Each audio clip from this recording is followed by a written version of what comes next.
So episode 2.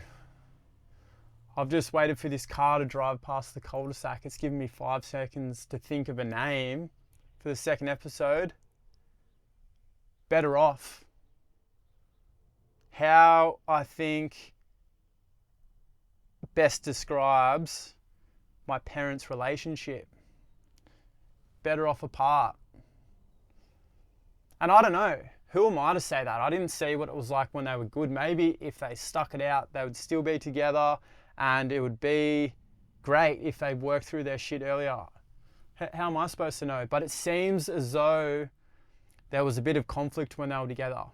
Different parenting styles. Mum being a little bit more, this is what I think you should do. This is how it should be done. And dad a little bit more, laid back and happy for us to figure stuff out by ourselves. And not in the sense that he's just like, run wild, fucking sort yourself out, kids. He cared and cares so much about us. Yeah, so 2 very different parenting styles. Mum's was a little bit more upfront and like, this is what I reckon you should and shouldn't do. And dad was a little bit more like, well, who am I to tell you what to do? I made mistakes my whole life, and the only way I learnt was through making mistakes. So dad would tell us stories of where he went wrong, and then I guess he would hope that we would draw out the lessons and figure it out ourselves. And still there was times where he's just like, don't smoke weed, it's fucking no good for ya. Don't smoke weed, it's fucking no good for ya. And it wouldn't sink in, but then he might tell us a story about how one of his friends went crazy from smoking too much weed, and then all of a sudden that would be the thing that would wake us up to it. So 2 very different parenting styles, and I think it worked really well for a while there, but clearly not well enough to ride out the wave. And so, yeah, they split when I was like 3 or 4, got divorced, a little bit messy, but I think quite stock standard. And yeah, one of the earliest memories I have, maybe the earliest, was them fighting, and not like physical fighting, but like, a loud, aggressive, screaming match in the room. And I'd come back from the park across the road, and I was looking in the window from out the front, and I was seeing them, like mum going off and fucking dad trying to calm her down, and they were on either sides of the double bed. Somehow mum ended up with I think it was a butter knife, full Call of Duty throwing knifed it at him, and it's just shattered the glass directly in front of me, and there's like all this glass at my feet. And then they look out and see the smashed window and see me standing there, little 4-year-old. Just start crying my eyes out, like, what is going on? This is chaos. And so, yeah, isn't that a beautiful earliest memory? And I know it's probably painting a picture like, oh, he must have had a really fucked upbringing, but nah, that couldn't be further from the truth. Like, I want to emphasize, I feel so grateful to have the parents I have, the sacrifices they made time and time again for us kids. Got no idea. I guess you could group our family in the lower class to middle class. We sort of ebbed and flowed between lower class and middle class. Like, I think more often than not, once they split, mum, who had us most of the time, was scraping by to just, get food on the table. She had a full-time job. She was going to uni, and then dad's trying to start his own business, and we'd stay at his house every second weekend. And, he would help take us to sport, and he would pay for our school trips and sporting events. But apparently the money that was coming in from him was a little bit inconsistent due to the nature of his work. So sometimes mum's going into salvos and getting food stamps so she can put food on the table. She's borrowing money off her mum. And the thing is, I didn't realize that we were struggling like that when I was a youngster, because they always made us feel like we had everything that we ever needed, you know, like things that were important to us, like soccer boots and going on school camps and school trips. We always got to go on those trips. We always got the boots we wanted. But then, you know, sometimes we'd be having hot chips on bread for dinner, or not having dinner at all. Like, and that's okay. Like, that's how it goes sometimes. But I really want to make it crystal clear. I'm not saying this for like a sob story, like, oh, poor Benny, his parents broke up. It's like, no, that's not the point of this second story right now. Better off apart. I feel grateful that they split at that age. My early years of school, primary school in particular, I was the odd one out. All my friends' parents were together, and I was like, this isn't right. Like, why did this have to happen to me? I didn't quite understand it.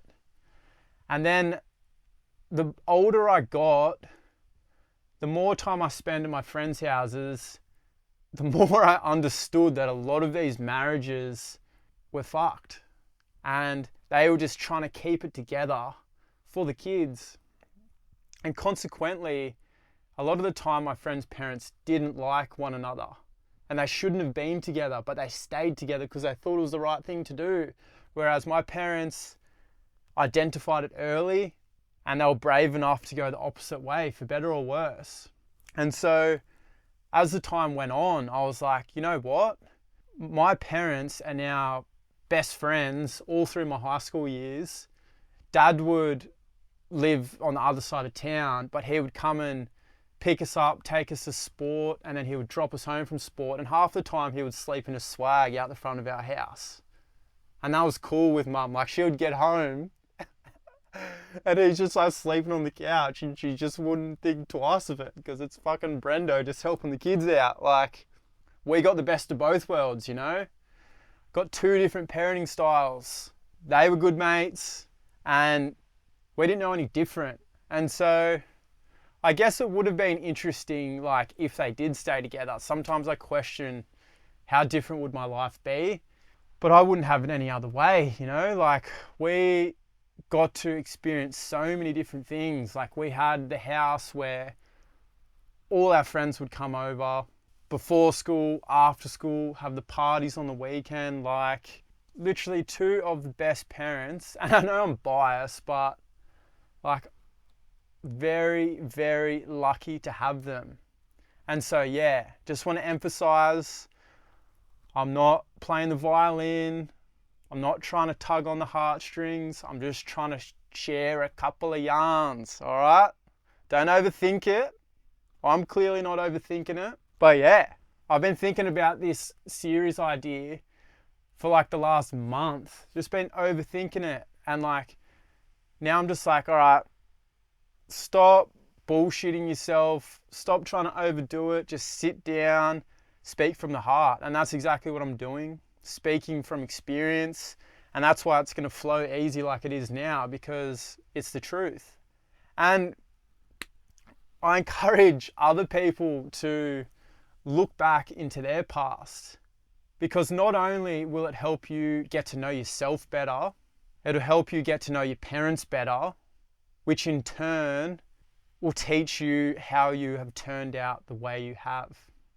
I know we're sort of going down that child trauma route, but I'll fucking, you know, I won't go down there too soon. I don't want to scare some of you people off.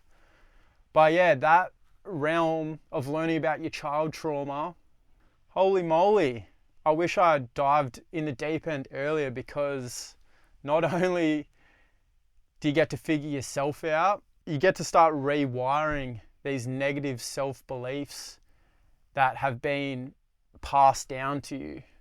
Or you get to, you know, figure out what it is that actually means something to you and where you want to go, opposed to trying to live up to your parents' expectations. Yeah? We'll leave that there for now before, you know, you go have an anxiety attack because you're thinking about all your daddy issues. But I'm telling you, diving into that space, couldn't recommend it highly enough. Don't just take my word for it. If you want to really start learning a little bit about child trauma, Dr. Gabor Maté, probably the leading expert in the world on the subject. He's done podcasts with Joe Rogan, Tim Ferriss, pretty much any Dr. Gabor Maté, Gabor, Maté, spelt mate. Whew. He'll get you thinking.